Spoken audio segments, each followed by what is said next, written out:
and it's been regarded as a bold move, but also a move which will send a strong message to Iran that it cannot violate its NPT, treaty requirements. Also sends a clear message that US is standing with Israel and gives Israel a big edge on its war against Iran. Because don't forget, US was the only country which possessed these bunker busting bombs, had these stealth bombers which could go and hit at Iranian nuclear facilities. And effectively, it really sends a strong message that the Iranian Iran cannot be allowed to make a nuclear bomb, which was being required by a lot of interlocutors, including the US.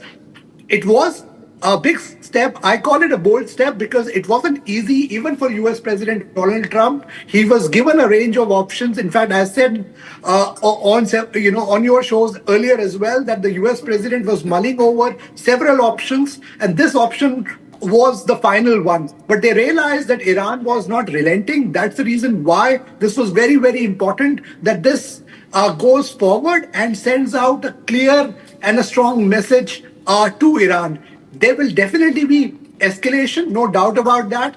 Sources are telling me that the US also expects in 30 minutes from now, Washington time, US President Donald Trump will address an address to the nation where he's expected to spell out what US is doing to take on the fallout, because the message from the US side is also very clear that they didn't want an escalation, but they gave Iran ample time to come to negotiation, which it did not do. In fact, it has been bombing facilities in Israel, and I feel that there will be an escalation in any case. Also, there will be an economic impact because a lot of oil and the sea lanes pass through the Strait of Hormuz, which Iran may try to blockade. We have to wait and see what is going to be the big impact, but certainly the escalation will have a major impact, whether on oil prices or the global economy as well.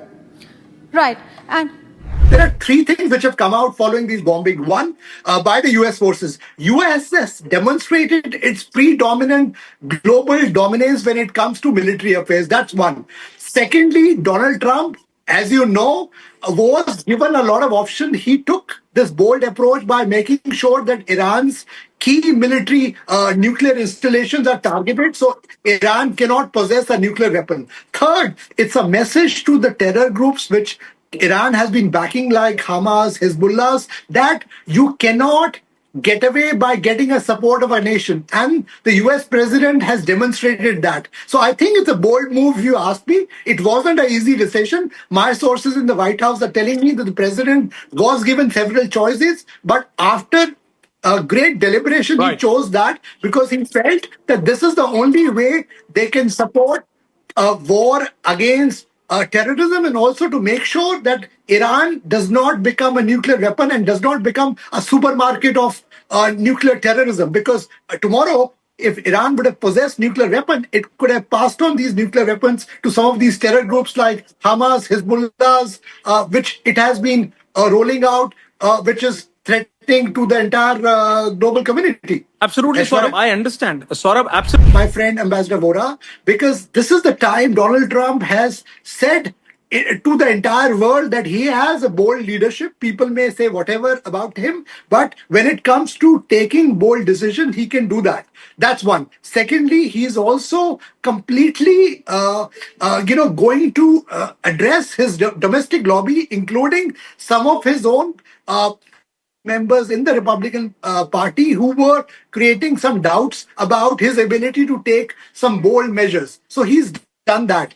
The other thing is that it will also get a support from the large Jewish community here in the US, and also certainly Israel and a lot of countries which were against Iran and its Iran backed terrorism, which was impacting a lot of countries. Hezbollah, Hamas, these are the groups which get a clear message that if today these nuclear facilities can be targeted, tomorrow you cannot get away from the joint might of the US forces and Israel. So I think it's a double message, and you will hear in the address, certainly, if you ask me, there was a lot of deliberations going back and forth. There were a lot of theatrics also. Optics is different, but that's what you call stealth diplomacy sometimes. When you have to make that strike, you try to tell the world that you are still thinking about it, and at the right moment you strike. I was, one of my sources, they told me that he was coming back from his golf game early, so that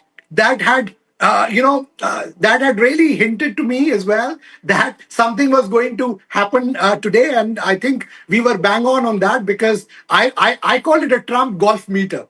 So I study that very closely. That how much time was he spending on his golf game, and he had cut short that, and he was returning back to DC early. So that really confirmed that they were going to attack, and they've done that. And also, it has been a successful operation. All the U.S. bombers are back, and after sending out this message. Also, let me add out another thing.